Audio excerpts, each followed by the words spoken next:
ଜିଲ୍ଲାରେ ରନ୍ଧନ ଗ୍ୟାସ୍ ଓ ଇନ୍ଧନ ସ୍ଥିତିର ସମୀକ୍ଷା କଲେ ଜିଲ୍ଲାପାଳ। ଝାରସୁଗୁଡ଼ା ଜିଲ୍ଲାରେ ରନ୍ଧନ ଗ୍ୟାସ୍, ପେଟ୍ରୋଲ ଏବଂ ଡିଜେଲର ଉପଲବ୍ଧତା ଏବଂ ଯୋଗାଣ ସ୍ଥିତିକୁ ନେଇ ଜିଲ୍ଲାପାଳଙ୍କ ଅଧ୍ୟକ୍ଷତାରେ ଏକ ଗୁରୁତ୍ୱପୂର୍ଣ୍ଣ ସମୀକ୍ଷା ବୈଠକ ଅନୁଷ୍ଠିତ ହୋଇଯାଇଛି।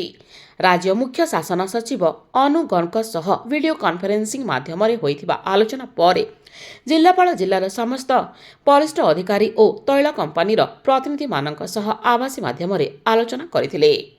ବୈଠକରେ ଜିଲ୍ଲାପାଳ ସ୍ପଷ୍ଟ କରିଛନ୍ତି ଯେ ଝାରସୁଗୁଡ଼ା ଜିଲ୍ଲାରେ ରନ୍ଧନ ଗ୍ୟାସ୍ କିମ୍ବା ଇନ୍ଧନର କୌଣସି ଅଭାବ ନାହିଁ। କେବଳ ଲୋକଙ୍କ ମନରେ ଥିବା ଆଶଙ୍କା ଯୋଗୁଁ ଆଇନ ଶୃଙ୍ଖଳା ପରିସ୍ଥିତି ସୃଷ୍ଟି ହେବାର ସମ୍ଭାବନା ରହିଛି। ଏହାକୁ ଦୃଷ୍ଟିରେ ରଖି ଗ୍ୟାସ୍ ସିଲିଣ୍ଡର ଓ ପେଟ୍ରୋଲର କଳାବଜାରୀ ଉପରେ କଡ଼ା ନଜର ରଖିବାକୁ ପୋଲିସ ଏବଂ ଯୋଗାଣ ବିଭାଗର ଅଧିକାରୀଙ୍କୁ ନିର୍ଦ୍ଦେଶ ଦିଆଯାଇଛି। ଗ୍ୟାସ୍ ସିଲିଣ୍ଡର ମାତ୍ରାଧିକ କ୍ରୟକୁ ରୋକିବା ପାଇଁ ସଚେତନତା ସୃଷ୍ଟି କରିବାକୁ ଜିଲ୍ଲାପାଳ ଗୁରୁତ୍ୱ ଦେଇଛନ୍ତି। ଜିଲ୍ଲାରେ ଗ୍ୟାସ୍ ଯୋଗାଣ କ୍ଷେତ୍ରରେ ଘରୋଇ ଗ୍ରାହକ, ବିଦ୍ୟାଳୟର ମଧ୍ୟାହ୍ନ ଭୋଜନ, ଆଶ୍ରମ, ସ୍କୁଲ, ହସ୍ପିଟାଲ, ଆହାର କେନ୍ଦ୍ର ଏବଂ ଜରୁରୀକାଳୀନ ସେବା ପ୍ରଦାନକାରୀ ସଂସ୍ଥାଗୁଡ଼ିକୁ ପ୍ରାଥମିକତା ଦେବାକୁ ନିର୍ଦ୍ଦେଶ ଦିଆଯାଇଛି। ଜିଲ୍ଲାରେ ରନ୍ଧନ ଗ୍ୟାସ୍ ଓ ଇନ୍ଧନର ସୁଗମ ଯୋଗାଣ ନିଶ୍ଚିତ କରିବା ପାଇଁ ଜିଲ୍ଲାପାଳ କୁନାଲ ମୋତିରାମ ଚୌହାନ ଜିଲ୍ଲା ଯୋଗାଣ ଅଧିକାରୀ ଏବଂ ଅନ୍ୟାନ୍ୟ ଜିଲ୍ଲାସ୍ତରୀୟ ଅଧିକାରୀମାନଙ୍କୁ ସତର୍କ ରହିବାକୁ କଡ଼ା ନିର୍ଦ୍ଦେଶ ଦେଇଛନ୍ତି।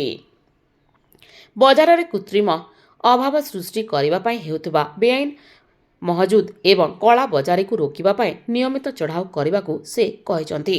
ଏଥିସହ ଇନ୍ଧନ ସ୍ଥିତିକୁ ନେଇ କୌଣସି ପ୍ରକାରର ମିଥ୍ୟା ଗୁଜବ ସୃଷ୍ଟି କରୁଥିବା ବ୍ୟକ୍ତିବିଶେଷଙ୍କ ଉପରେ କଡ଼ା ନଜର ରଖିବାକୁ ଏବଂ ସେମାନଙ୍କ ବିରୁଦ୍ଧରେ ଦୃଢ଼ ଆଇନଗତ କାର୍ଯ୍ୟାନୁଷ୍ଠାନ ଗ୍ରହଣ କରିବାକୁ ଜିଲ୍ଲାପାଳ ନିର୍ଦ୍ଦେଶ ଦେଇଛନ୍ତି।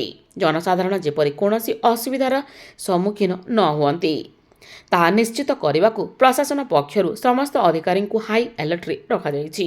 ଏହି ଆଭାସୀ ବୈଠକରେ ଝାରସୁଗୁଡ଼ା ଆରକ୍ଷୀ ଅଧୀକ୍ଷକ, ଅତିରିକ୍ତ ଜିଲ୍ଲାପାଳ, ଉପଜିଲ୍ଲାପାଳ, ସିଡିଏମ୍ଓ, ସମସ୍ତ ବିଡିଓ, କାର୍ଯ୍ୟନିର୍ବାହୀ ଅଧିକାରୀ, ଜିଲ୍ଲା ପର୍ଯ୍ୟଟନ ଅଧିକାରୀ, ବିଭିନ୍ନ ତୈଳ କମ୍ପାନୀର ପ୍ରତିନିଧି ଏବଂ ପେଟ୍ରୋଲ ପମ୍ପ ମାଲିକ ସଂଘର ସଦସ୍ୟମାନେ ଯୋଗ ଦେଇଥିଲେ।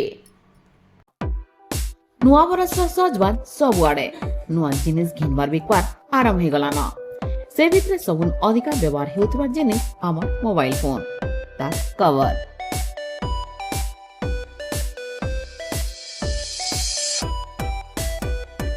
যদি নূয়া মোবাইল কভার, নূয়া ডিজাইন वाला কভার দরকার বেলে জলদি যাও কভার ওয়ার্ল্ড মঙ্গল বজার।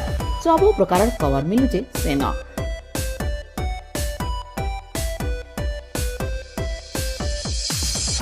যেনতা চাইবে হ্যানতা পাবে মোবাইল কভার। দেরি নাই করি জলদি যাও কভার ওয়ার্ল্ড।